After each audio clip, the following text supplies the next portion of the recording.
Welcome to the WellPlayed DLC podcast, Australia's juiciest gaming podcast. I'm your host for this week, Mr. Zachary Jackson, and joining me is Nathan Hennessy, Well, welcome back, listeners, viewers. the Bear Arm Bandit, as he's known up in the northern suburbs. Yep. Bare-armed bandit.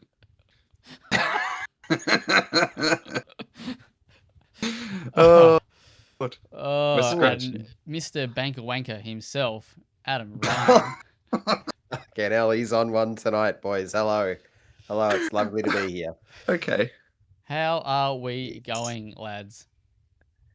You've got me all loosened up after that 1-2 punch of an opening. I'm positively chipper. Aren't we You just? loosened me right up. Yeah. Absolutely. God damn. Are we all nice and moist? Is it warm over the pond? It is. It's well, Nathan looks like he's having a bit more of a rough time than I am, but I haven't turned the aircon on yet. I've been like power conscious. bro, Yeah, I don't know. when you fucking when you can, I'm marinating. yeah, like when you're cooking, like you've got to be like, it's worth it. Like it's worth the cost of cool is worth it. I love that one of us is like, "Oh, I can't really afford the aircon, and the other one's just saying how frivolously they bought a fucking new monitor that you can see from the International Space Station. It's just there's not a lot of parity in this group. I told you. God damn. It's about 2 meters. 2 meters? Fucking fuck! I fucked it. I fucked the joke. Don't worry. There's a bit of a wealth disparity in this industry, isn't there? Isn't there just? Fat cats get fatter. Good lord. That's it. Well, mate, you're Mr. Bank Bags himself. Yeah, all right. Bank bags. That's what they call me, apparently. Done any noodling lately? Noodling, like trying to catch a catfish, or isn't that what it's called? Noodling, when you go through all the coins? I don't. Is this like an old man thing? Like back in my day, we used to play with pennies out on the street. Mate, I didn't play with fuck is pennies. Noodling? Mate. Noodling is when you try to catch a catfish. Noodling. Search up coins noodling. This is the content people are after. All right. So coins noodling is a hobby of searching through This is an old man thing. You are old. Searching through coins for the rare ones. Is that what you do on your fucking weekends, mate? I'd search through notes. All right. All right. I would. I'll send you $5, Nathan. Turn your aircon on. Yeah. I'll turn the aircon on, but like the closest definition I can find for noodling as a verb is to improvise on a musical passage. But even then, I'm not certain on the credentials of this reference. Look, to be fair, I probably should have said coin noodling, not just noodling is a form of usually barehanded fishing for catfish, primarily flathead. I like that we all have a different definition of what noodling is. Amazing. The bubbles are real. No matter what, Zach looks like someone who would get into a bit of noodling, regardless of the description. I mean, he kind of looks like a catfish. Tastes like one too after all that fucking Melbourne sweat, mate. So hey, salty sailor. Good lord. All right. Well, we have a pretty cat-packed. I don't know where I was going with that. Jesus Christ. Careful. Yeah, pretty packed episode today. Nathan has gone hands-on with the new Kingdom Come. Well, I guess the old new Kingdom Come Deliverance patch. Adam's been checking out the new content in Battlefield 6, also known as WellPlayed's multiplayer of the year for 2025. Hell yeah. I've been playing Cthulhu, the Cosmic Abyss. And there's more, but we'll get to that. We'll also discuss the PlayStation State of Play and some other stuff for those who are still here. All right, let's go straight to it for stuff that's not content. Anyone been checking out anything that is tasty?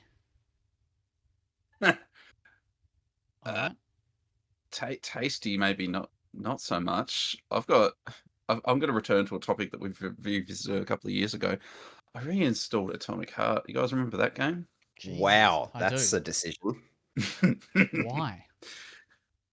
I don't know, me. Oh, I'll tell you why. It's a Heat little stroke? bit long-winded. I've been watching trailers for Lords of the Fallen 2, and I can't grasp what it's doing over Lords of the Fallen 1. And I'm looking at Atomic Heart 2, which is coming out, this year or next year? And I can't help but think one of the most impressive things about Atomic Heart was its aesthetic. What is it going to do in the second one? The aesthetic will be fine. Will the gameplay be okay? And how much AI will be in that motherfucker? So anyway, that line of inquiry got me onto playing Atomic Heart. I picked up where I left off. How? I only Are we played talking Yep. AI in Lords of the Fallen or in Atomic Heart? Atomic Heart specifically. Yeah, Okay, I don't know right. why I went from Lords of the Fallen to Atomic Heart, but we're Neither do talking I. sequels to games that come out the last couple of years. It's just the way the brain works. I don't love Atomic Heart. It's got some issues. The one thing that does kick every time I play it, though, is that soundtrack. That soundtrack is so good. There's some boss tunes in that are really neat because it's got Mick Gordon's fingerprints on it, doesn't it? I think Is so. that the thing? Because it definitely feels like we got some fucking Yeah, Doom music I in believe there. so. But just the fucking combat in that game, the powers, the like imitation Bioshock powers, and the gunplay are kind of wasted on enemies that don't really respond to the gunplay or powers. They're just bullet sponges that don't really have much dynamism or reaction. So you kind of just feel like you're hitting brick walls there. And when you get knocked down by an enemy, which you get knocked down all the time, there's no kind of like invincibility. So by the time you'll get back up on your foot, and if an enemy keeps laying into you while you're down and can't respond, you just die. And I've been hitting so many death loops where the game will just like fuck you up, but then gives you no chance to get back on your feet to retaliate. I kind of hope that after these years they'd patch some of that stuff, but the game just feels so fucking rough to play. But it looks awesome. So I don't know. I don't know if I'm trying to summon some enthusiasm for the second game in the hopes that it fixes some of the issues of the first one, because I think my issues with the first one are purely just around the general combat. Just fucking stinks. So I played a bit. Yeah, They announced like another one too, right? Like some multiplayer they like a thingy? shooter or something, right? The Like they cube, announced boys. the The cube. That's right. Never forget about the cube. That thing that looks fucking clapped. Can never forget. I don't know, That's guys. Like I think the aesthetics for these games are so like promising, but the game underneath, not so much. So I'm trying to summon some enthusiasm for Atomic Heart 2. I don't reckon we see it in 2027, 2026. We've still got no release year, I don't think. We've just had an announcement. So I don't know, man.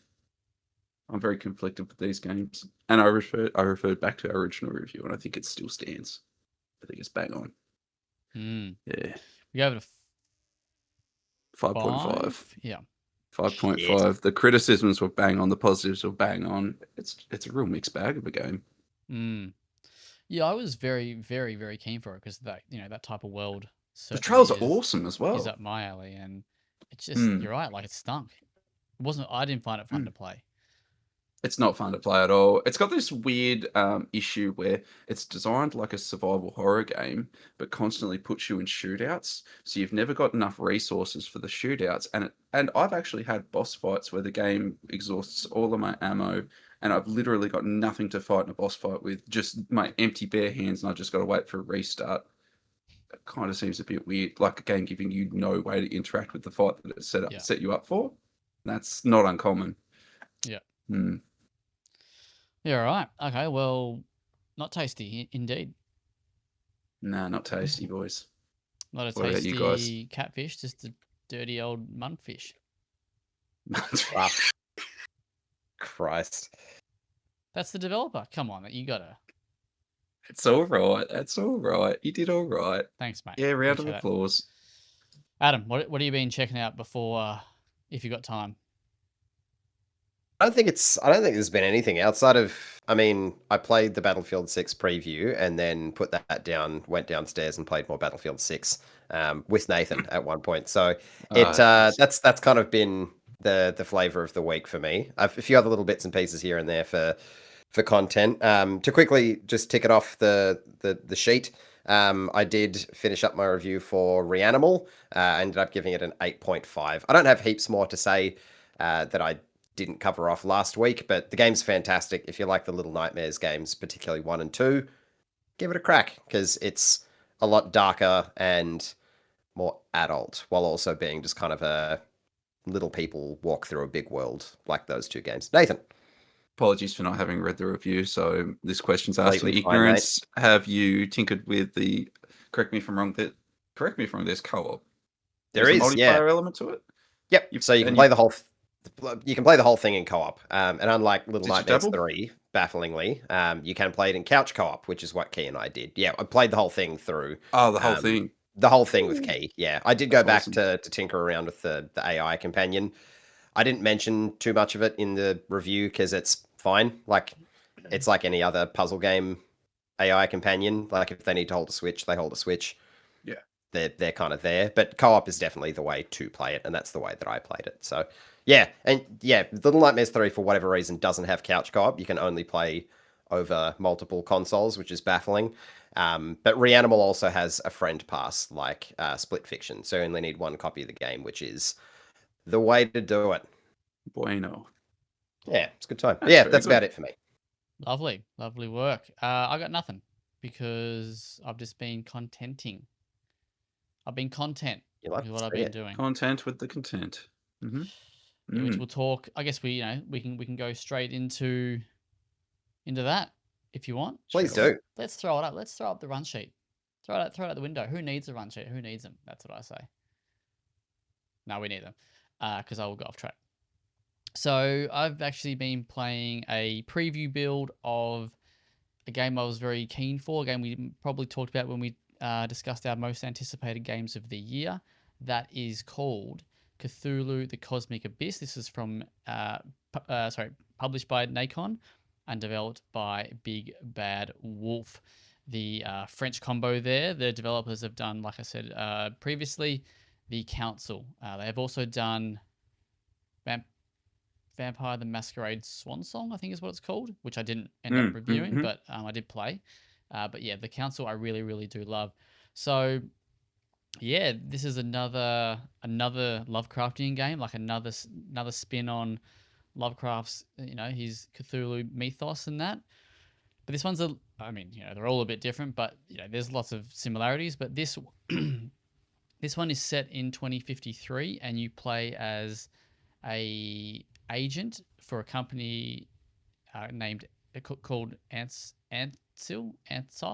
and basically they're an international organization, and they investigate unusual paranormal activity and they contain unconventional threats, right? So things that are weird, but weird, right? So you're Noel Williams, and you're an agent for this company or this organization, and it's kind of like, it's not like a not like the FBI, right? There's not like a building somewhere where they're just like these agents all like rock up. It's kind of in I think they said it's in like, what's that word? Like they're in like circles, not circles, but like clans, almost clans. What's the word I'm after? There's a word. Anyway, these like small little groups. I can't think of the word. Cells. Like Sections? Cells. Cells the words I'm after. Anyway, so basically the preview kicks off and you're going to look for a colleague who's been missing in action for a while. You get to this house, kind of shows you the ropes, a couple of the gameplay mechanics, and one of you've got this, because it's set in 2053, basically the world has a lot of the resources on land are basically wiped out. They're either fully gone or they're in very, very, very low supply. So big corporations have kind of decided to search for resources, in the depths of the water. So Always ends well. It does.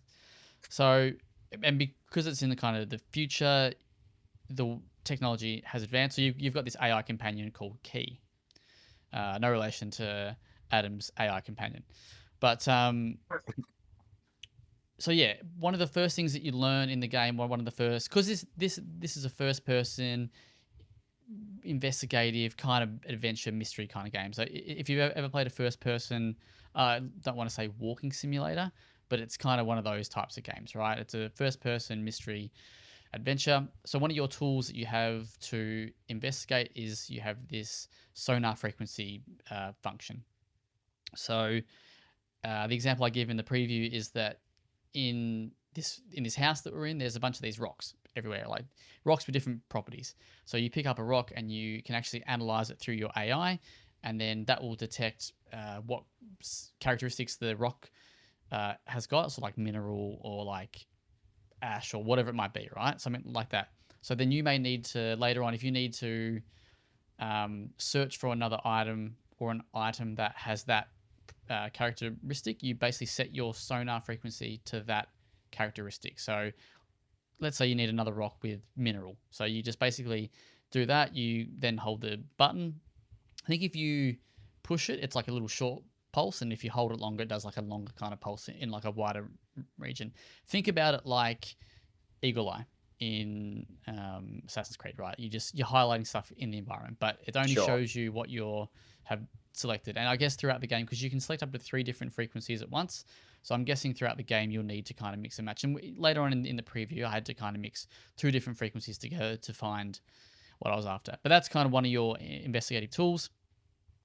Shit happens in this house, and you're then fast forwarding into the next part of the preview, which is when you're being assigned to go looking for these, and this is the core premise of the game, when you're being assigned to go looking for a team of missing miners in the Pacific Ocean.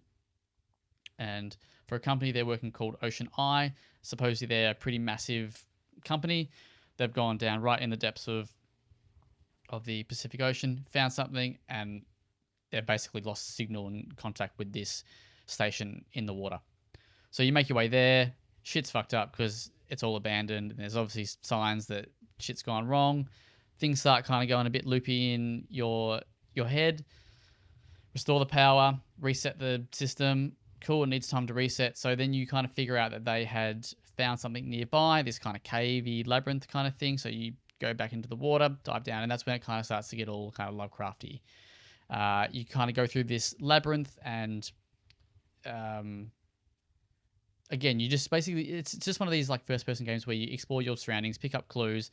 And if you've ever played like the Frogwares games, I think we've all kind of played maybe a Frogwares games here. They have like the Mine Palace, for example. You have what they call it a vault in this, and you basically got to make deductions with the clues. So it might be like, what did they find in the labyrinth? And then later on, you'll get this picture. You'll find this picture on a thing, and that'll be 2 separate clues, and you can kind of join the clues together, right? To be like, okay, this is what they found, kind of thing. Some of the clues, or most of the clues, that won't actually be what makes you progress in a way. So it might be like the clue will be cool, these 2 things, and then from that deduction, you then figure out what you need to do. So I don't want to spoil things too much, but like, there's a way to get your way out of this labyrinth that you're in, because when you're swimming through this labyrinth, there's a whole bunch of shit going on. There's a couple of bodies and stuff, but you go through all these different tunnels, and the tunnels always kind of lead back to the same spot, right? You kind of going just in circles, right? So there's a way to unlock the path, let's call it that.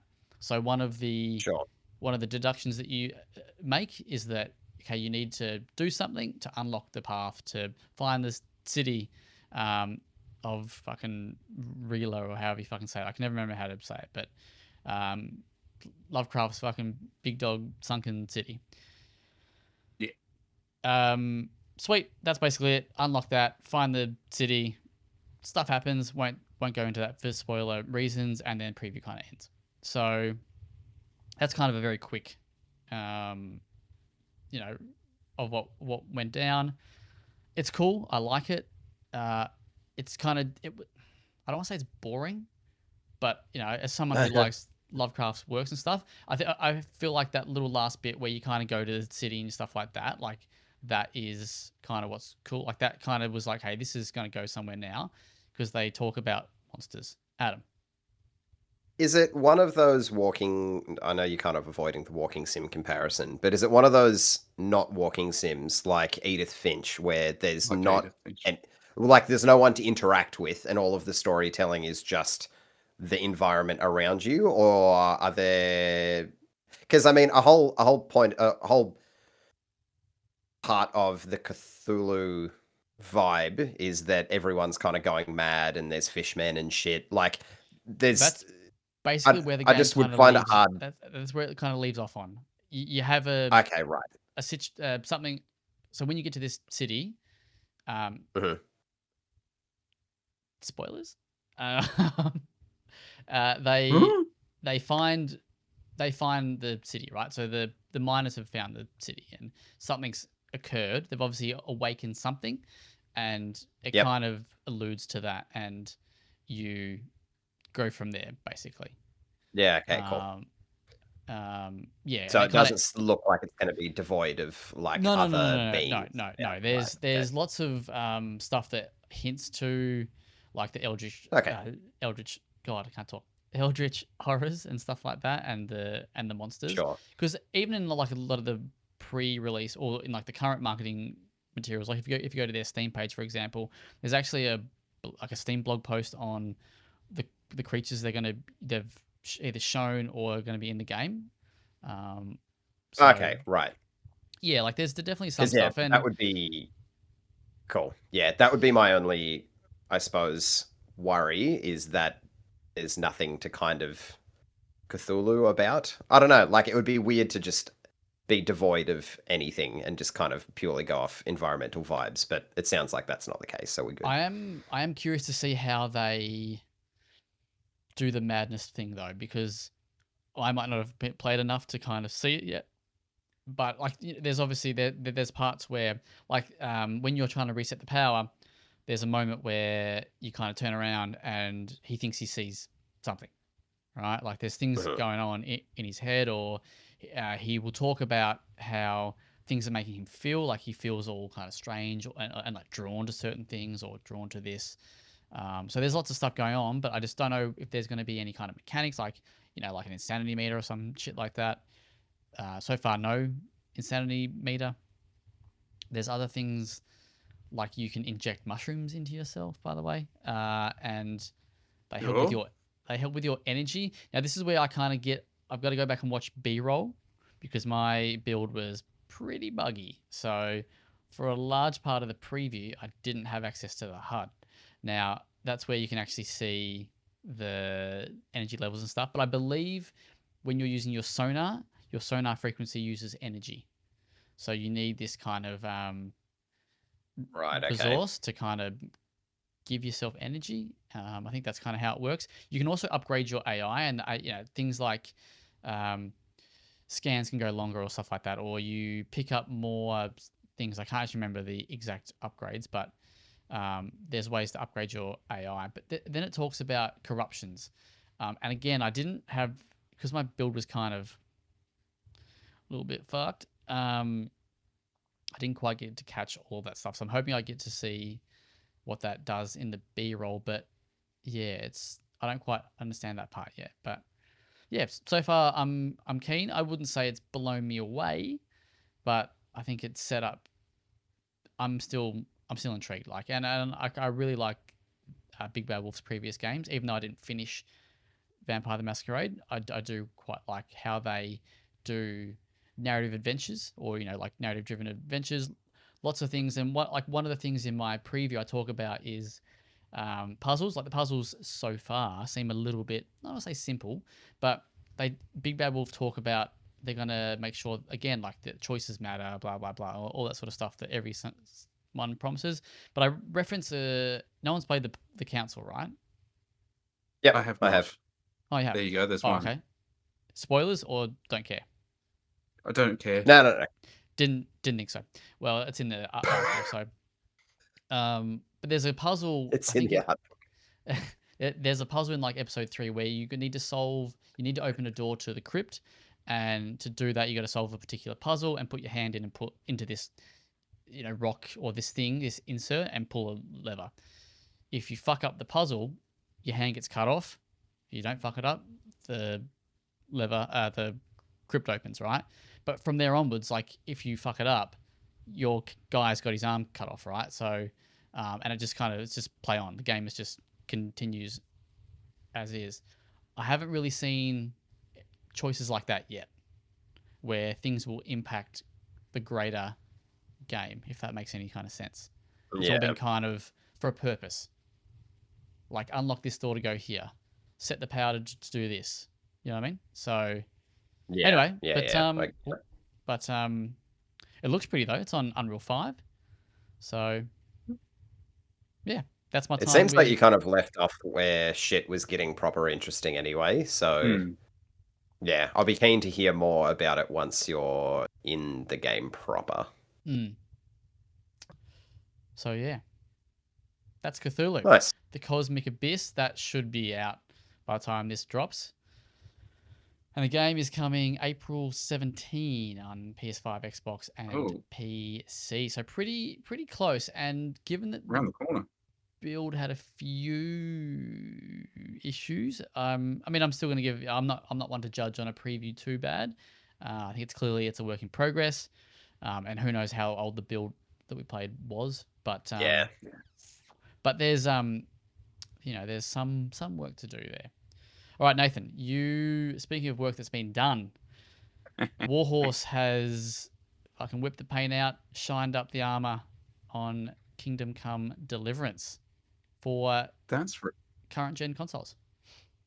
For current gen consoles. So yeah, I think it was Valentine's Day. Anyway, for their 8th anniversary of the original Kingdom Come Deliverance, players that own the game on last gen consoles, PlayStation 4, Xbox One, will have now received a free update, now allowing access to native ports of Kingdom Come Deliverance on PS5 and Xbox Series X and S. I've spent 4 hours with Kingdom Come Deliverance on the PlayStation 5 with this update, and obviously the most notable thing here with the native port is the visuals. That's going to be the big banner of this update. It's now on base PlayStation 5 at least, running effectively 60 frames per second with what they claim is ultra level equivalent PC graphics. And it does look bloody good.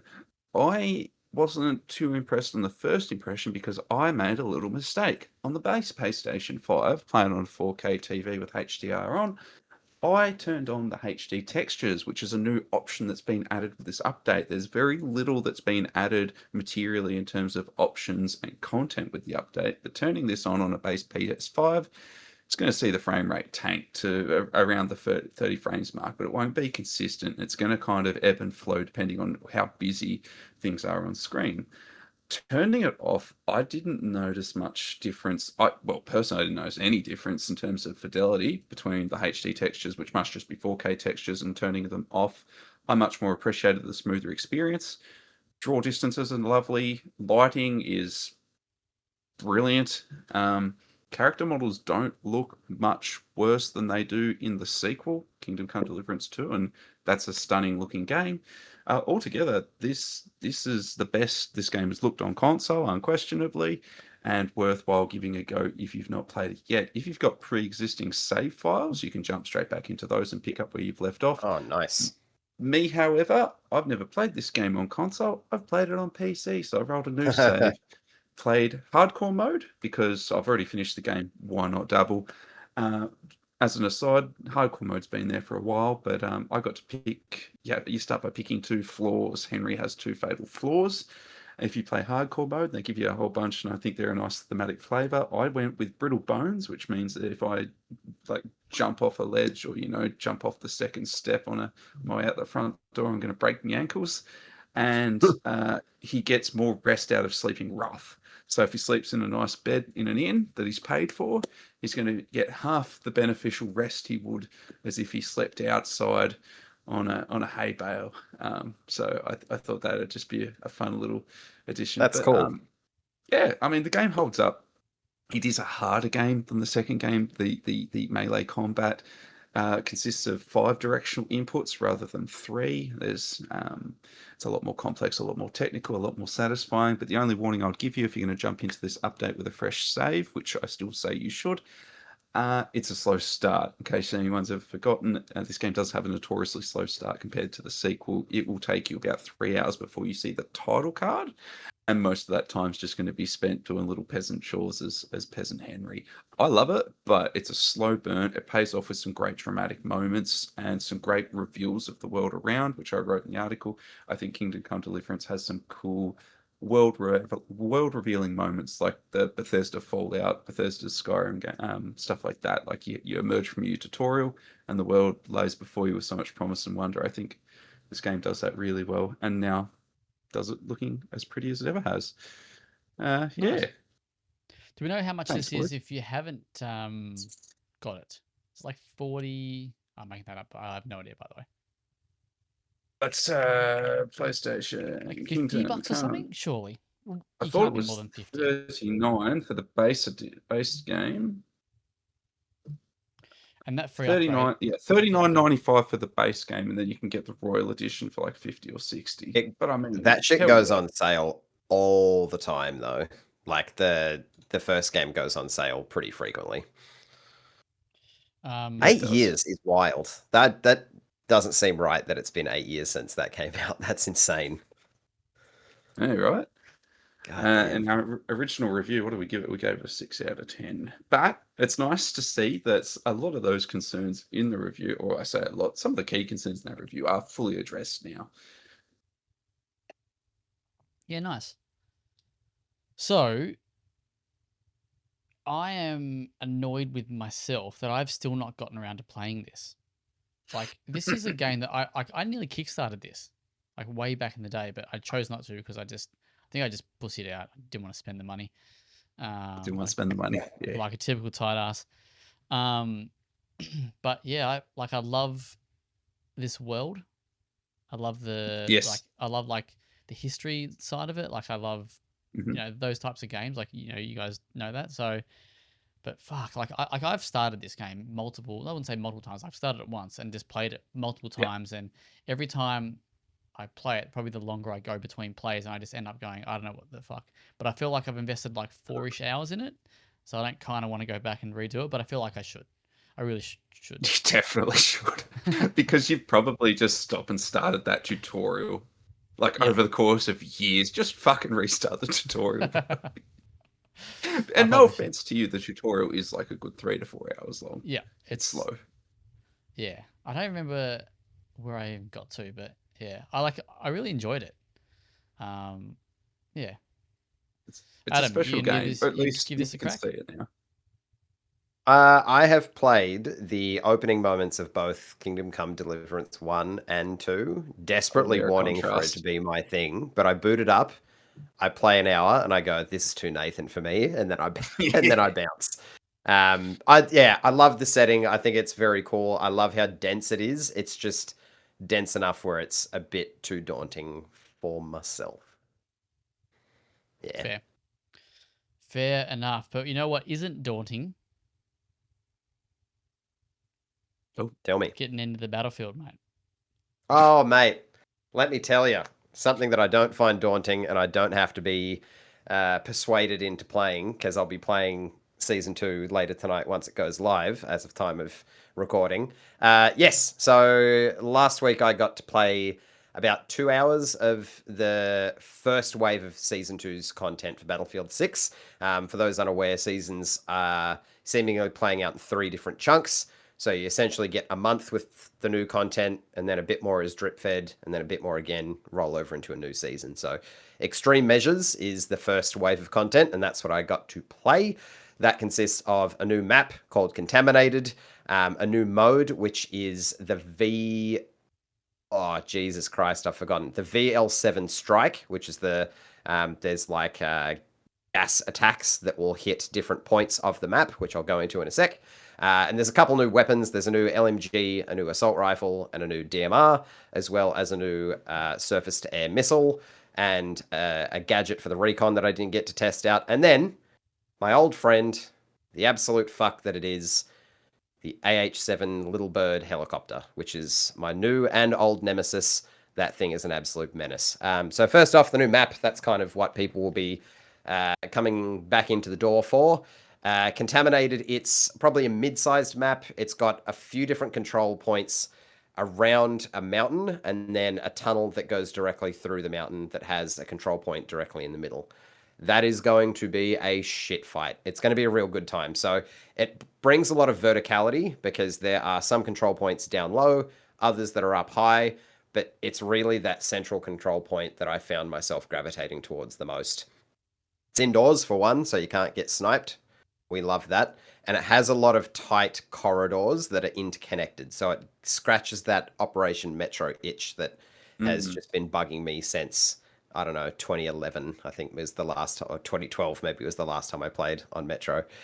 So the map itself is awesome. It's offers a lot of variety. Some of the newer maps, like I know Blackwell Fields hasn't gone over too well because it's too long, it's too open, and people just get blasted and have a shit time. I like it, but I know that a lot of people don't. Eastwood kind of corrected that a little bit, offers a little bit of that suburban gameplay. This offers more variety again. Verticality, indoors, outdoors, long range, short range. It's got a bit of everything. A little bit of the spice of life, you know. The game mode, so the VL7 Strike, that limited time mode, will be on that map, and it'll see different control points randomly get hit with a gas attack. So it'll just be this fog that completely surrounds the point. You won't be able to see into it or see out of it. You have to get into the fog to be able to contest it. And it's a psychoactive hallucinogenic gas. So there's a new gas mask that you can pop on. It's not going to take a gadget slot. It's just you hold up on the D-pad if you're playing on controller and you whack it on. That negates the effects, but it does have a timer. Once that runs out, or if you don't pop it on, you'll just see like shadowy soldier figures about in the gas. Some will be enemies, which is great. You shoot them, they die. Some will be friends. You shoot them, nothing happens. Others will just be complete phantoms. They're not even there. They're not representing a player. They're just there to throw you off. So with that, the biggest difference that I noticed in the gameplay, it slows things down a little bit because people aren't super gung-ho about just charging straight in, which is great. You're not getting sniped, which is another great boon for this map in particular.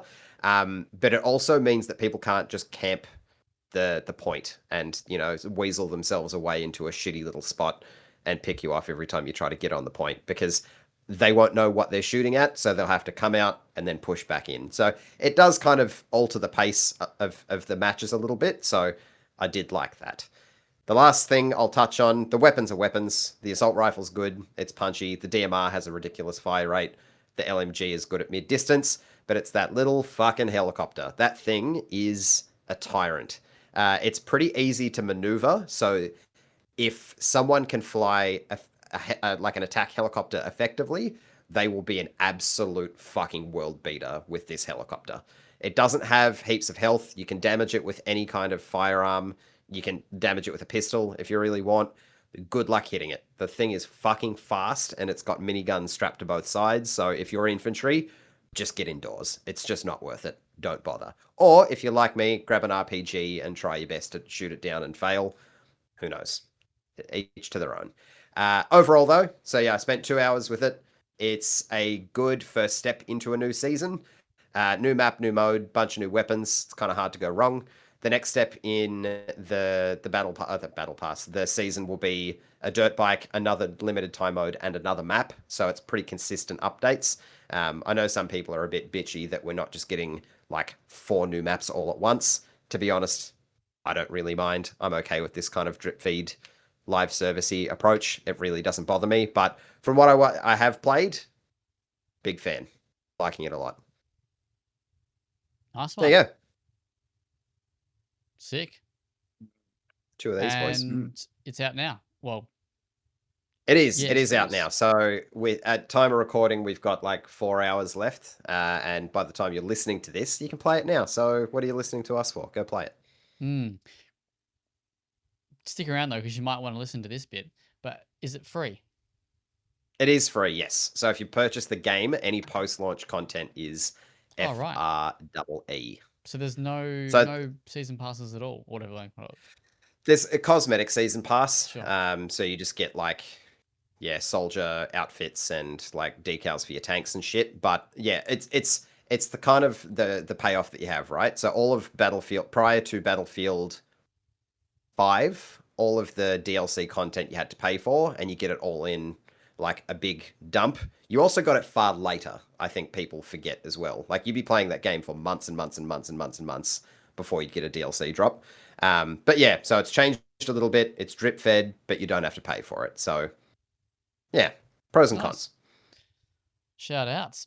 All right. So you've also been playing Denshattack. Fucking excellent. Denshattack, yes, I have. I played it today, so it'll be the Steam Next Fest demo. We got it a little bit early to take it for a test drive. So this game was sold to me as being Tony Hawk, but with trains. And it's not far off, and fuck, I love it. So that was enough to get me in the door, right? You know how there's an elevator pitch where you're like, yeah, that's too appealing to pass up? Tony Hawk, but with trains, it got me. What it is like a time attack, trick-based, on-rails Tony Hawk game, which kind of makes sense, right? Trains, track. But each little mission, it has a list of different dares, so like objectives, to complete. You want to do it as fast as you can. You want to do it with as many tricks as you can to build score. And you don't want to go off the rails and die, which if you do, it doesn't really matter. You get whacked straight back on and away you go. But you just won't accrue as many points. This game is fucking awesome. It's got like a cool cell shaded art style and a really cool approach to art as well. So it's very, very colorful, very poppy, a little bit anime as well with the little kind of comic booky style cutscenes. And it's set in Japan after like some environmental catastrophe where all of the major cities, so like Kyoto, Tokyo, Osaka, are all confined under these big domes, and they're like these metropolis cities, and everyone thinks that everything outside of that is fucked. Nah, it's fine. It's just countryside, and people are living out there. And the way that they courier around food and shit is via trains that can do kickflips. I'm not going to complain about that or ask questions. I just think that premise is cool. The demo it's very short. I played through the first 3 levels. Levels go for 2.5, 3 minutes if you don't fuck up a whole bunch. So for me, they took maybe 4 or 5 minutes. For Zach, they'd take 10 minutes apiece. But it was one of those, you quick in, you quick out, you accrue as many points as you can, and then you want to go back and do the additional objectives. So I played through it a few times, and it still wasn't enough. I'm very keen to play more. The trailers as well, if you're not familiar, I'd give it a watch. There are ridiculous boss fights and set pieces that are kind of scattered throughout the campaign as well. So it's going to be a diverse little game also. But yeah, it made a very good and very strong first impression. I'm keen to see more. Nice one. Good stuff. All right, Yeah, and that is been a good week. when that doesn't have a date though, does it? And is it just Doesn't have a PC? date yet. No, it'll be PC, PS5, and Xbox's Series S and X. That Steam Next Fest demo will be available. I think Steam Next Fest starts on the 22nd from memory. So yeah, within a couple of days of this going live, you'll be able to play that demo for yourself as well. And I would recommend you do so. Nice. All right, let's move on to the news, I guess, or the big discussion point, which is also news. The one and the PlayStation same. state of play that that happened, and it was Certainly did. pretty fucking good from all reports. Reports. All right, well, I guess not. The reports being the one fucking person out of the 3 of us that watched the entire thing. Yes, I mean, report back. The It is general good. consensus from the global Yeah, it's very positive. population online that I've read. Amen. Yes, it was an hour long. They didn't really give us an indication as to what to expect. They just said it's an hour long. There'll be some third-party shit. There'll be some first-party shit. And yeah, I don't know. I think it delivered in a big way. I was talking to Nathan prior to recording, and said that it was just one of those lucky showcases that just had a whole bunch of shit that appealed directly to me. Often it's like you'll be able to pick out 2 or 3 things from a showcase that you were like, oh, that's cool. And then everything else, you're kind of happy that other people will be excited for it, right? It's kind of the inverse. I know you wouldn't be. It's the inverse for this one. Most of the shit appealed to me, and there were only a couple of things here and there that didn't really stand out. But just to kick things off, we can, pick things out that we're really keen on. But Kena Bridge of Spirits is getting a sequel titled Kena Scars of Cosmora. It's a game that I reviewed back in a few years ago. I can't remember exactly when. Yeah, right. I did. And it's 7.5? 7.5, correct. Fucking knew it. Ridiculous. Absolutely ridiculous. So I loved the art style and the presentation. It's just that the gameplay was serviceable, I think. We've all played those games that we're like, I'm enjoying this, but it just isn't mechanically that impressive, right? Yeah. That's where Kena kind of sat for me, and I thought a sequel would really do a great deal for it, because they could push the things that weren't so great into another gear. I wasn't real, hopeful that might happen, but turns out they give it another crack. So Ember Labs is back with a sequel to that, which I think is awesome. Nice. It's always looked pretty. I've seen a couple little things, but not watched the whole thing. Oh, it's gorgeous. It looks. But this is Ember Labs started off as an animation studio before they started developing games, so it checks out. Yeah. Was gonna say that if you let me finish. But anyway, moving on. Another thing that get the double bird from you. Actually, no, we get the double bird. That's the opposite. I was gonna say thumbs up. Anyway, I fucked that up. So, Ghosts of Yotai is getting sorry. It's multiplayer mode or whatever called Co-op mode. Legends is hitting. And soon. Yeah, March 10th. So seemingly doing it in 2 drops, because you'll be facing the Yotai 6, just like their demonic forms, which, I mean, kind of writes itself, doesn't it? So March 10th, you'll be able to go on. You'll be able to face 4 of the 6, and then later on in the year, there'll be like a culmination of the story that it's telling, where you'll do a multi-person raid to fight, I think it's the dragon and the last 2 of the Yotai 6, which I think is really fucking cool. If you haven't played Ghost of Tsushima Legends, that mode absolutely fucking ripped. It was very, very, very cool. So I'm keen to jump back in for Ghost of Yotai's version. Looks good. Looks real good. Nice. Well, maybe you Lord take Saito, over. that's who I was up. Because you were there. Because I watched it. Makes sense. Death Stranding 2 on the beach. Coming out on PC for March 19th. Happy days for people who haven't played it. Game's fucking awesome. It's our game of the year for 2025. How good. 4 Loop got another trailer. It's another one of those co-op games that looks average. Like mechanically, it looks rough. The way they talk about it is what kills me. Like, they talk about the equivalent of it sounds virtually like, this is a multiplayer game. You shoot the thing, bring a friend, do the thing, win the game. I'm like, what the fuck? There is no hype whatsoever in the voiceovers in that trailer, that I'm just kind of left a bit like, I hope it's okay. It's the one saving grace is they showed this big cube boss that kind of shot out like laser grids. Cube bosses from the last 2 Zelda games. Correct. Yeah. It's like, this looks decent, but we've seen it a million times. So yeah, I don't know.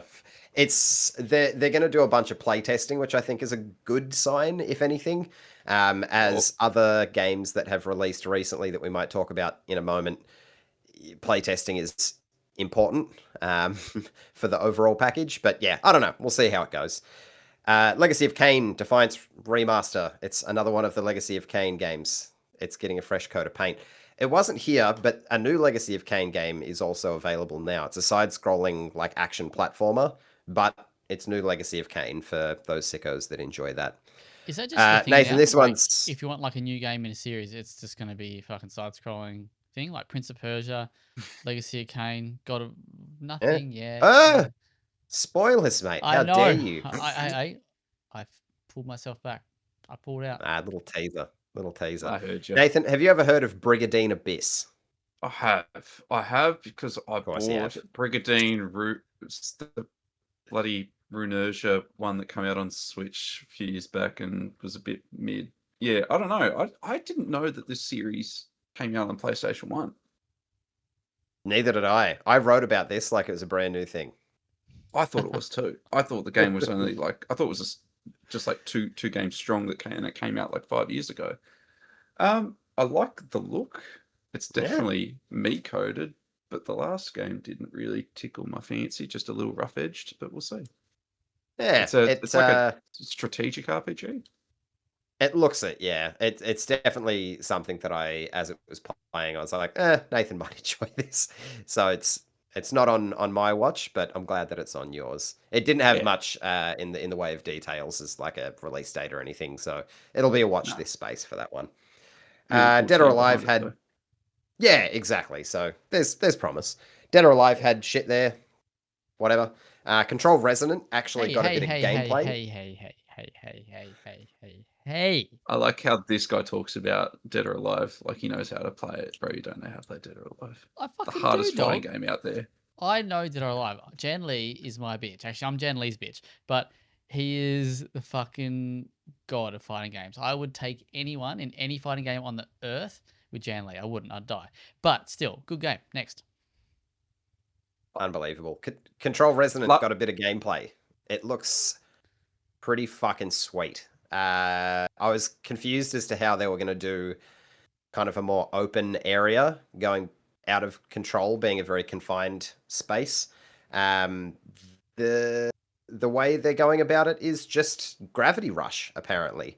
Dylan Faden, the protagonist, is just changing how gravity works, and you'll just be like on the side of buildings and shit. I don't know. It looks fucking cool. Remedy do good shit, so I'll be keen to get around this. Nathan, you played Control, yeah? I played all of Control, played the DLCs and all, in the hopes that if I put enough time into it, it might click for me. That game never. Oh, clicked for me. no. I never enjoyed that game ever. I'm an Rough. outlier. I don't see what everyone saw in it, but I Mm. can't criticize it. It just didn't click for me. Fair. I'm That happens. gonna throw this out there. I've not seen the trailer, of course, but this game sounds like Inversion. There you go. Oh, good. I'm glad you gave us that. Crimson Moon was a new game reveal. It looks kind of like Dark Souls, but bring a friend in It does. kind of all ways that matter. And I'm not meaning that in a negative sense. It looked pretty cool. And if you can bum around with a mate in that kind of setting, I don't know. I'm about it. Beast of Reincarnation got a release date, August 4th. For those who don't know or care, that's Game Freak's game that isn't Pokemon. And still looks like it has frame rate issues. But hey, there we are. Mina the Hollower did not get a release date, for fuck's sake. So those waiting for a release date for that, tough shit. But there is a demo out now. So, I mean, you know, we're getting something. We're getting a little bit closer. The next one... I thought this game, Hello? when I'd never heard of it, right? Either I'm living under a rock or a bridge or a burrow. But I thought when I saw the fucking old mate, the thumbnail, I was like, oh, this could be another cool little rat game or something. Nah. Cool little rat game. I mean, Specifically for you. I think it will be, just not for you. Correct. Yeah, absolutely. It'll be a cool little rat game. It's just not a Zach Jackson cool little rat game. Shit rat game. It's a Legend of Zelda coded little rat game.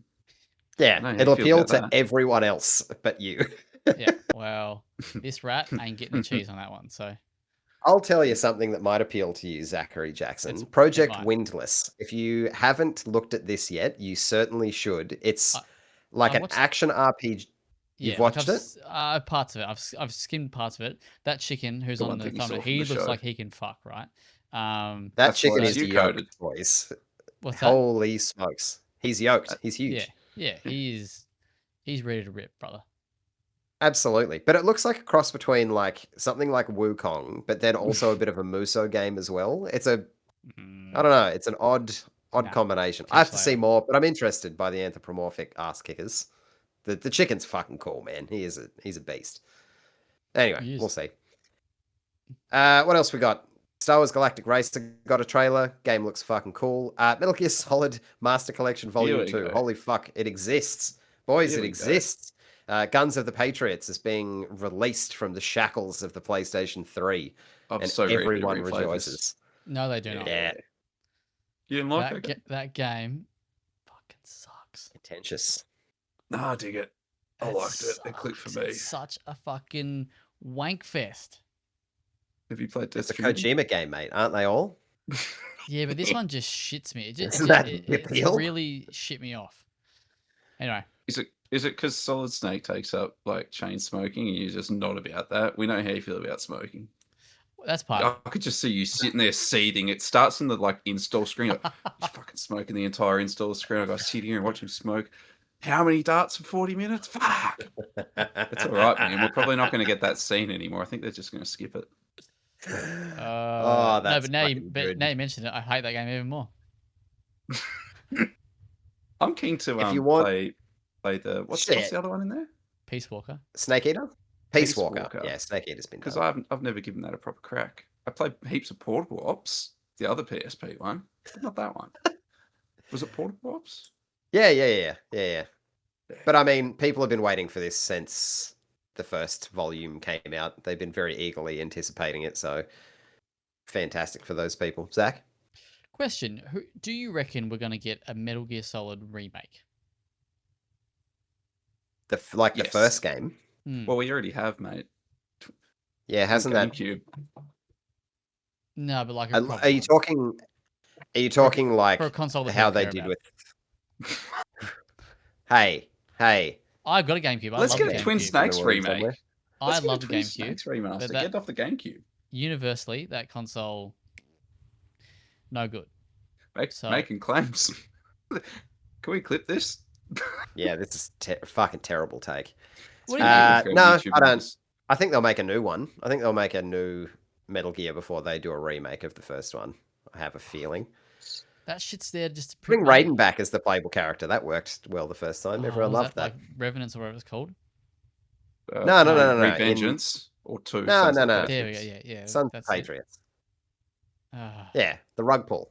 Be like, it's Snake, but it's not. Fuck you.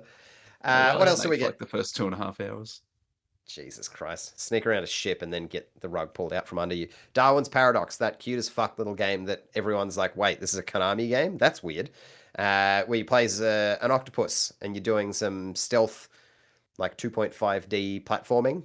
Got a release date, April 2nd, and there's a demo, and it's Metal Gear Solid themed.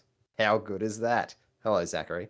I want to argue because I do not appreciate the comment that was made just before. I've now fact checked, and yes, the GameCube is considered a flop, a commercial failure because it only sold 21 million units.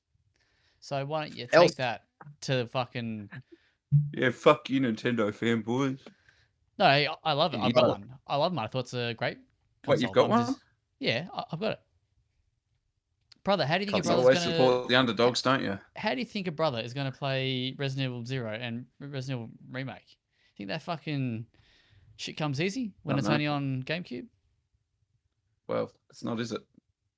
Well, Got not it on anymore. the Switch. But back there it was. Anyway, Real carry on. man's console. I know.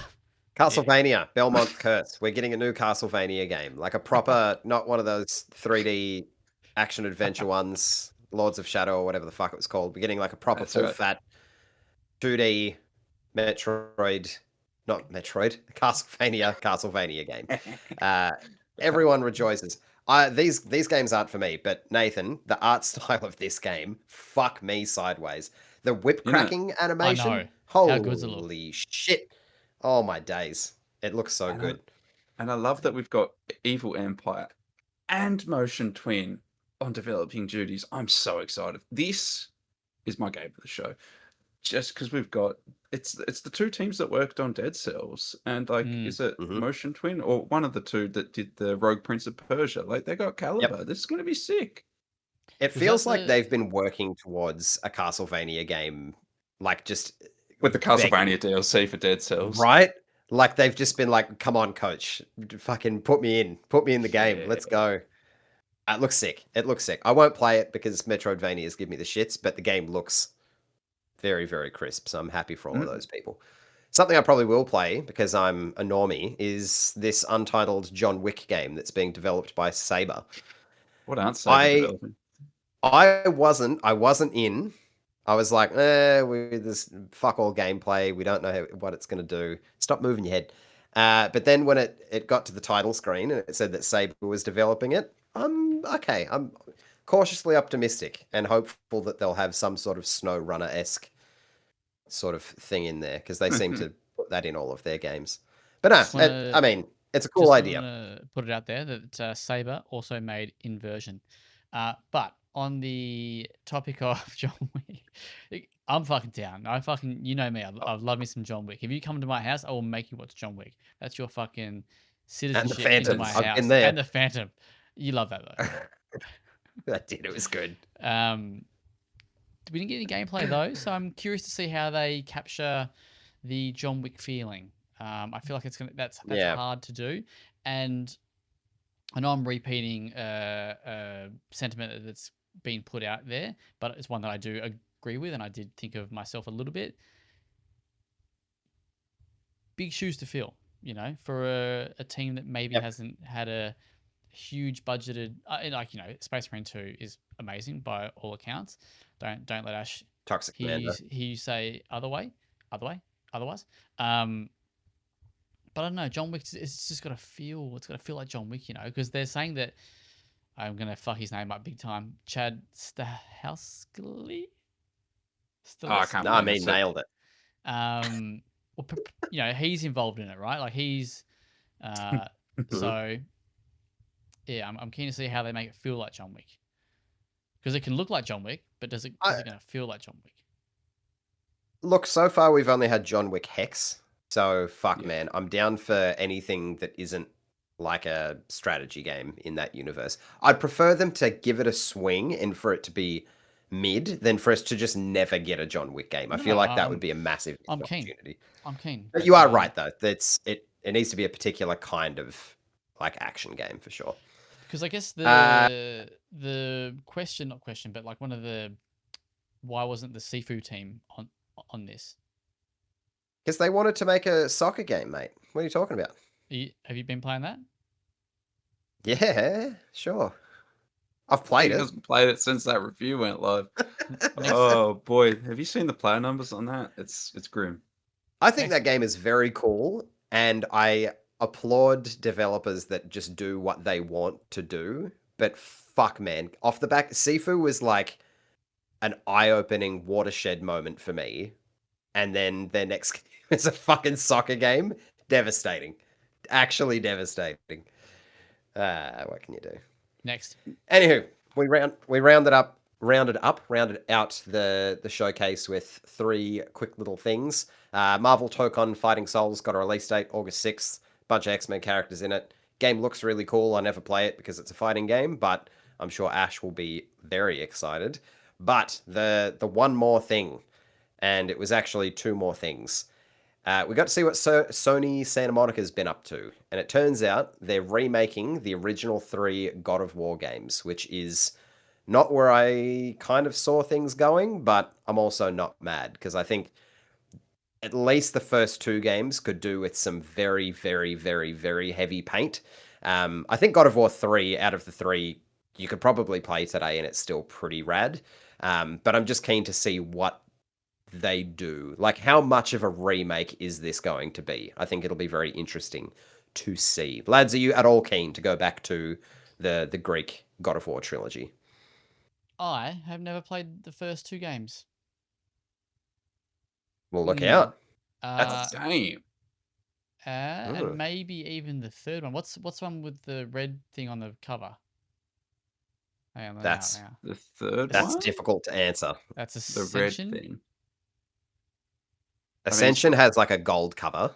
Yeah, that's my least fave. Must have red on it. It's okay. No, doesn't have red on it. Yeah, no, 3. Yeah, so you'd be. I mean, you're 3. You're probably proper keen for this then, yeah? Yeah, I'm go keen. back and. I've actually not even finished the new ones. Oh, I want to though. Like I really, it's one of those Alan Wake moments, one of those Control moments, one of those Pentiment moments, right? I'm like, yeah, I'm gonna sit down, I'm gonna give it the time that it fucking needs and deserves, and the time I don't have. Time I don't Hang know. on, just on that, with those games, those like really high caliber, excellent games that you just mentioned, have you finished any of those, or are No. you saying that you have? No, I Fuck. haven't. Okay. But it's like when I've been like, yep, this is Mm. my like Christmas game. This is my game where I've You got run a gaming website, do you? quick. Don't tell anyone. Next. Interesting. But you'll catch him strand because like the next Callisto Protocol comes on, he's like, oh, Fucking give me right. Fucking hell. that. Daddy is so there. Also, can we just pump the brakes a tiny little bit? I feel like you've missed a couple of games here, brother. I've Ray just been Man, skimming. you upset? No Are you mention sick, of Ray Man? no mention of Silent Hill. I miss Silent Hill, to be fair. Townfall we already knew about, but we did get gameplay for. And it looks like it's primarily first person. Did we fucking know I that mean, it was all of Annapurna? That's fucking didn't see that coming. no, I personally didn't. This is another one that when I was writing it, I was like, holy Okay. fuck, Annapurna. But then I learnt later that apparently, yes, we did know that. Oh, okay, yeah. Don't you write for a gaming website? Yeah, all right. All right. That was, you know what? I Uh, deserve that. I deserve that. But yeah, it looked cool. The last thing, though, the very last thing, they did a little shadow drop on us. God of War Sons of Sparta is like a 2.5D action platformer.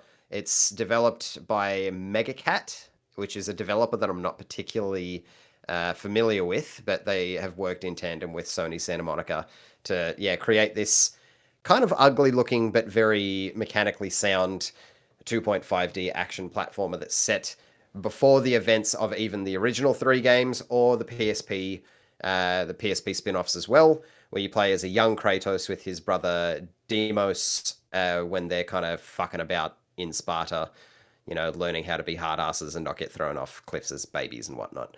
And it's narrated by T.C. Carson, which is the original Kratos from the original trilogy, which is pretty fucking cool because that dude's voice is banging. And as he appeared in this State of Play, he seems like a great dude, so it's cool to see him back in those shoes. So yeah, that was a pretty sizable way to finish off the State of Play. Zachary. I have a thing to mention because you didn't bring it up. Yeah. And I feel like you want to hear this. So I've checked out a little bit of the Saros trailer. Yes. And that makes a little boy here want to go and play Returnal. Wow. When don't we? I just need an excuse. Brother, do you want to do a Tower of Sisyphus run right now? I'll head downstairs. Let's Is get that on the guy it. with the big iron? Go with the big iron, mate. You better believe it. Saros, Go with the big ball. I didn't mention it because I've been kind of I'm doing a Resident Evil Requiem like you have. It's not feel ya. full No. kind of radio ya. silence, but yeah, I feel I'm ya. only skimming the surface. But I thought that you'd want to hear that. Oh, I definitely Proclamation. mate. I want play-by-plays for the hour and a half of Returnal that you play and then never touch again. But I want to hear about your experience. Is it free? Add it to the list. Or do I have to buy it? It's on the PlayStation Plus catalog, I think. It better be because brother ain't buying it. Was. Jesus. But yeah, that was the showcase. I think it was an absolute fucking banger, to be perfectly honest. I think there was quite a bit of variety in there. And like I said, a lot of it stood out to me. Got a lot of release dates, a lot of shit that looks like it's well in development, apart from things like Project Windless. It's a lot of shit that is tangibly going to come out within the next 12 to 18 months, which is always nice. It's not just a whole bunch of, you know, proof of concept trailers and whatnot, save for just a couple little things here and there. So, yeah, I enjoyed it. Very good. Well, we enjoyed that recap, didn't we, Nathan? Thanks, mate. Absolutely. Was- You've saved me from having to watch the second half. Thanks, man. No worries, Mose. No worries. The best half. Yeah, All right. yeah, by a while. All right, a couple of other quick news pieces, and then we'll go. Ooh. But there's one in there that I want to talk about. You can hit the other 3 that we didn't discuss. Just going to give it a quick little shout out on a headline. But Directive 8020 got a release date. That is coming in. I should have actually remembered, did not remember, just scrolling. Just keep it going for a little bit. There we go. We're on there. It's coming in May. Coming May 12 global, which is a May 13 Australian release date. That's coming on PS5, Xbox consoles, sorry, the series consoles, and PC. I'm keen for this. There you go. Quickly on that, online multiplayer will not be available at launch. That is a post-launch update, but Ooh. couch co-op will be included. I know, a little bit Ah, odd, okay. isn't it? Well, strange given that they've delayed it. Oh, interesting. Hmm. Yeah, Okay. Yeah. that is strange. I prefer to get couch co-op first anyway, so. Mm. Anywho, yes, we have another few quick headlines, two to kind of just breeze through. Absalom, that beat 'em up that Zach will not shut the fuck up about, got a free update. It essentially introduced a hardcore mode called Mystic Ordeal. Kind of adds a few little modifiers and bumps up the difficulty. You got new mounts, you got new emotes, you got new skins, new rewards, and it's out now and it's free. I don't know if I mentioned that, so we love that. We love consistent support for good games. We do. And that game is actually on sale currently. 25% off. I think it's down to like 28 bucks or something like that on Steam. Yeah. So I'm assuming maybe What a similar steal. price on other platforms, but maybe not. But yeah, 27 bucks. It's fucking banger. Just 30 on Yep. Switch at the moment. okay. Yeah, it'd be good on a That's not- handheld, I'd imagine. It feels like a handheld game to me. You've got a Steam Deck, get around it. I don't. Diablo, some quick Diablo news. The Warlock class is the next one off the factory line. It's not just coming to Diablo 4, though. It's not only coming to Diablo Immortals as well. It's fucking coming to Diablo 2 Resurrected. That game has not had any fresh new content and classes in decades. And then all of a sudden they're like, nah, go on, here you go, here's a new class. So that's very exciting for those who give a shit about Diablo. I am sort of one of those people. Nathan, you've dabbled, yeah? Loves. Nah, I do like Diablo, but so this Warlock is now available on Diablo 2. It's currently available. It's $40. Fuck. You can buy Right. the game with the character class for 60, or you can get the character class for 40. Wild Jesus. pricing times. That doesn't- It's the old Coles buy 2 for 8 or 1 for 6.50 or whatever the fuck. That's wild though. Genuinely a bit strange. But I'm going to pull the trigger, just waiting for the price to feel right for me. I'm not that Yep. comfortable paying $40 for a character That's class for a 20-plus-year-old game, 25-year-old Understandable. I mean, yeah, hilarious that it got a new class at all. I think game, which that's is awesome. it's very fucking cool. But yeah, $40 is a bit of a rip. The biggest news outside of the PlayStation State of Play is some sad but also maybe expected news. The Wildlight Entertainment, the developers behind Highguard, that raid shooter that Jeff Keighley jazzed up as his one more thing at the Game Awards, they have unfortunately laid off what looks to be a substantial amount of their staff. So early last week, a variety of different now former staff members from that team went to socials to say, yep, we're now without a job. One of them in particular, I'm just grabbing his name, mentioned that it was along with most of the team. That was Alex Grainer, who is a senior level designer. So it looked pretty dire. And then a short while after that, the studio put out an official message saying that a number of team members, quote unquote, have been parted ways with. And we've had no further confirmation of how many that is. But essentially, they just said that they've had to part ways with quite a few of the team members and that a core group has stayed on to kind of keep the ball rolling. Really not sure how long the ball will continue to roll for. It's looking a bit rough. But I did look and there were 103 members on the books at Wildlight Entertainment, which is, to be quite honest, more than I was expecting. So if you take it for face value from Alex's post saying most of the team, it's a lot of jobs that are lost and a lot of livelihoods that are now in flux. So it's always shit to hear. I don't think this was quite a Concord situation. I think this game probably had more promise than Concord, top to bottom. I just think it was maybe a a few different elements that kind of went wrong for this to kind of fall apart. The internet also was just a bit of a shithead about the release of this game, which doesn't help. But yeah, unfortunate news. We want, once to see it fail, right? There was a bit of Yeah, that. yeah, very much. Zachary. Well, I think the internet part, I think it came down to people being pretty fucking jacked off with The Jeff final Keighley. review. Yeah, I think that's what really got under a lot of people's skin. Like, even when I was at work, right, and we talked about like what was the last thing, and Ash was like, "Oh yeah, it's like some free to play hero shooter." And I was like, "Yeah, okay, come on, like what's actually the last thing? Like, come on." So I think that did it no favors. I think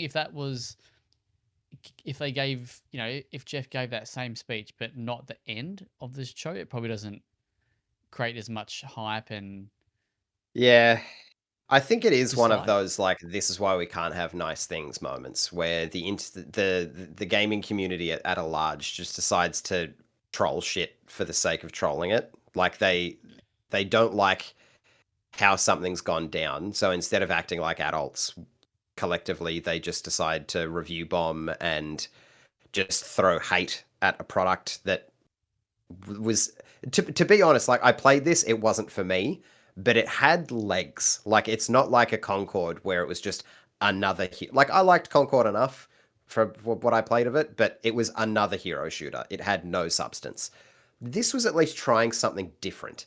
Like it was actively trying to be something that filled what they saw was a gap in the market. But yeah, unfortunately, the internet couldn't get past the Game Awards and decided to act like children, which I think is a bit disappointing.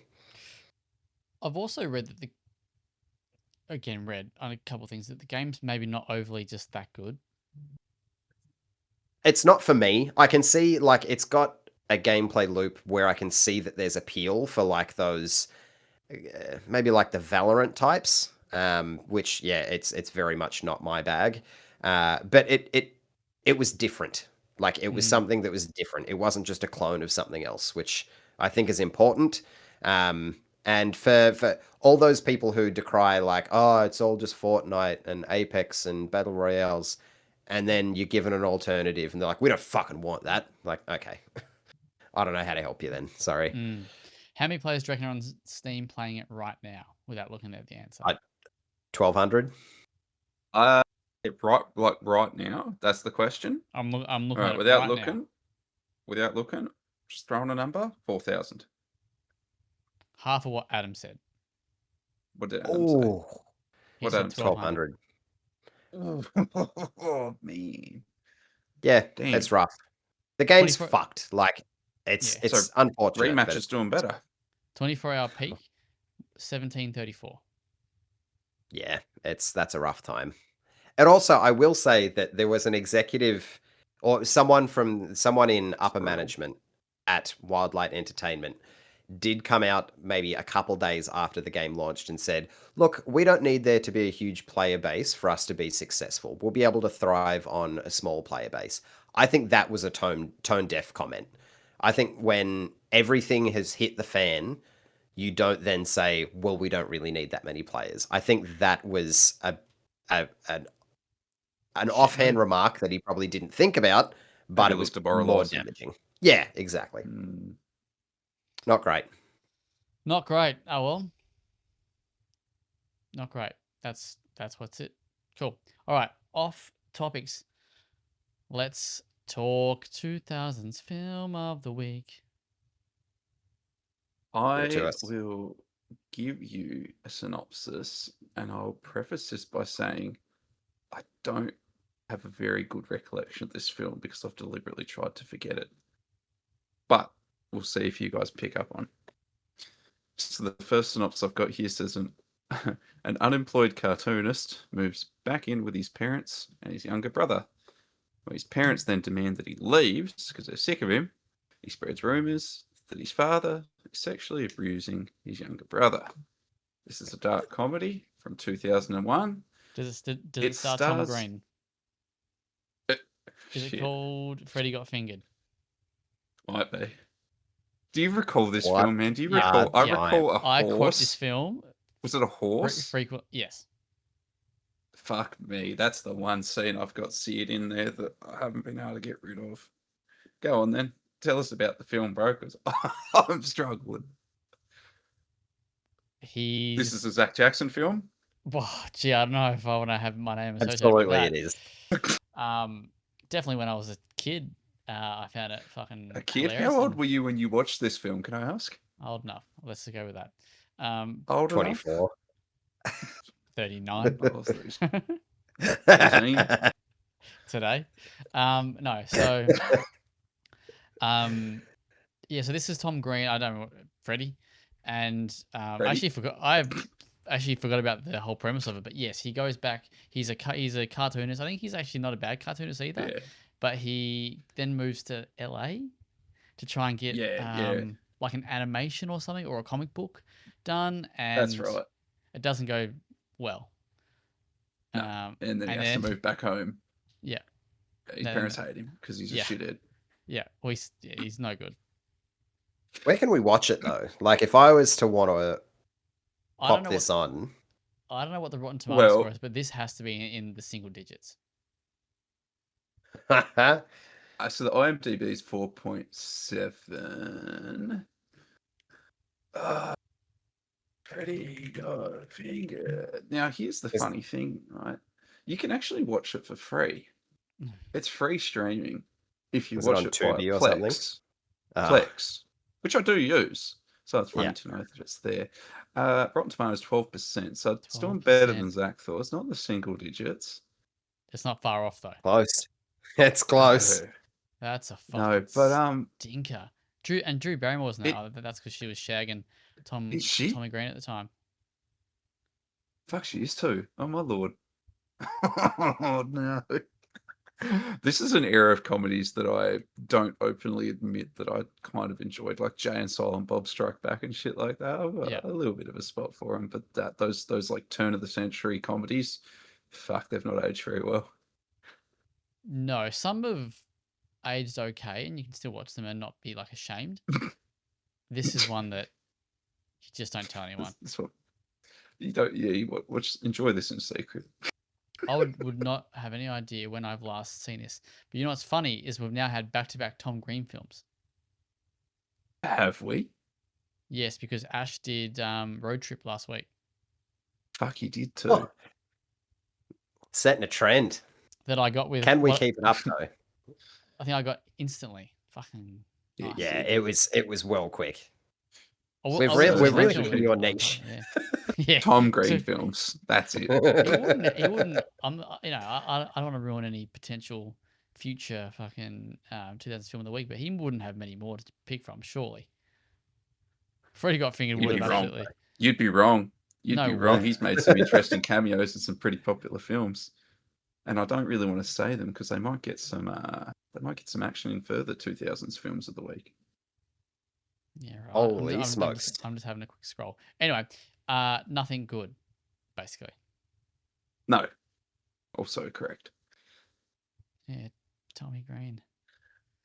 Well, shall we move on to what we've been checking out over the last week that's not video game related? But yeah, what have we been checking out that's movie to the TV, film, whatever? You want to be our first front runner, Adam? You got something locked and loaded?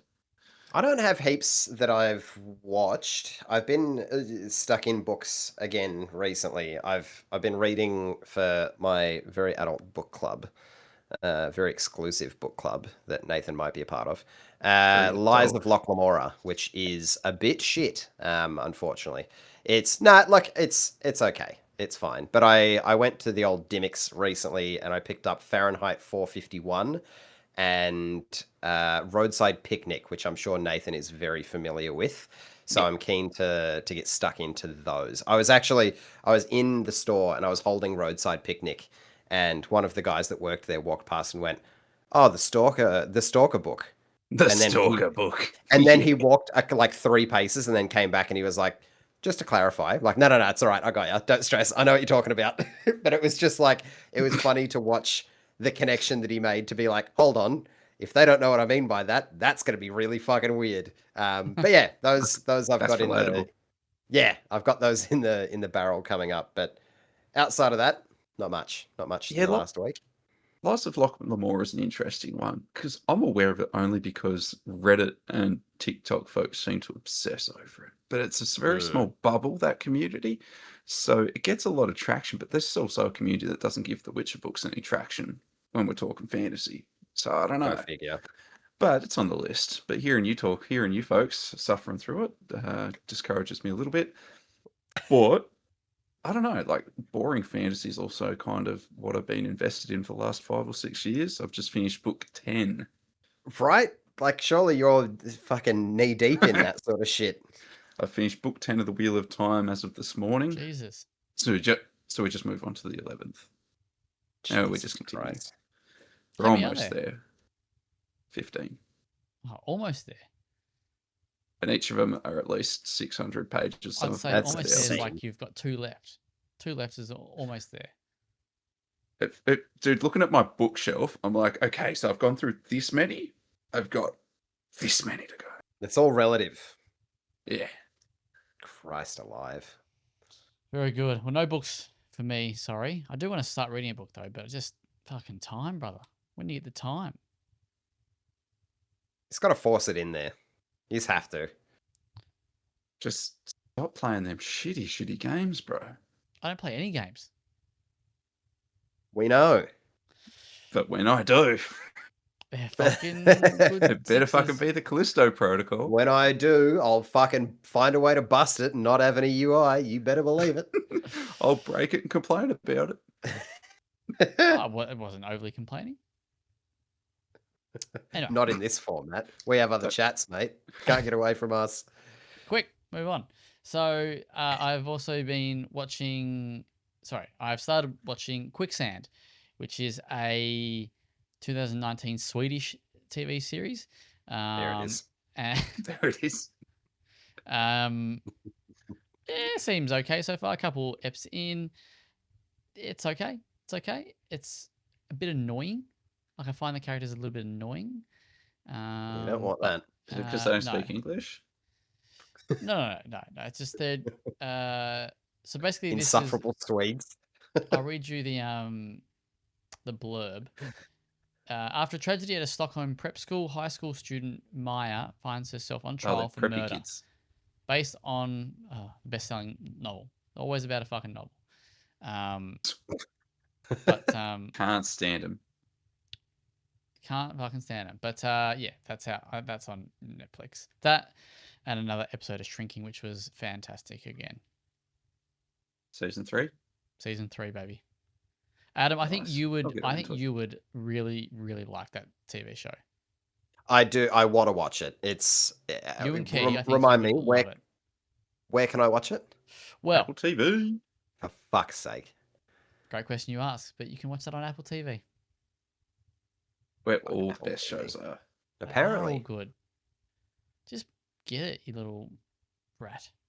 Can't you get like a free 3 months with PlayStation or something? That's how I started. Yeah. Probably. That's how they Fine, I bloody will. get ya. Yeah. All right, cool. Go on. Spend Anything, time. anything else we want to talk about? Fair enough. Fair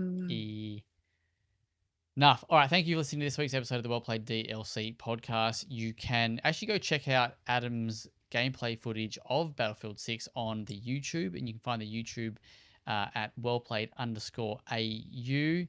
Give it a tick, give it a like, give it a comment, all that sort of stuff. We do also love to be followed at Blue Sky, which is at Them WellPlayed. books. And I was going to say, that was kind of the thing, but I was like, nah, I'm moving on.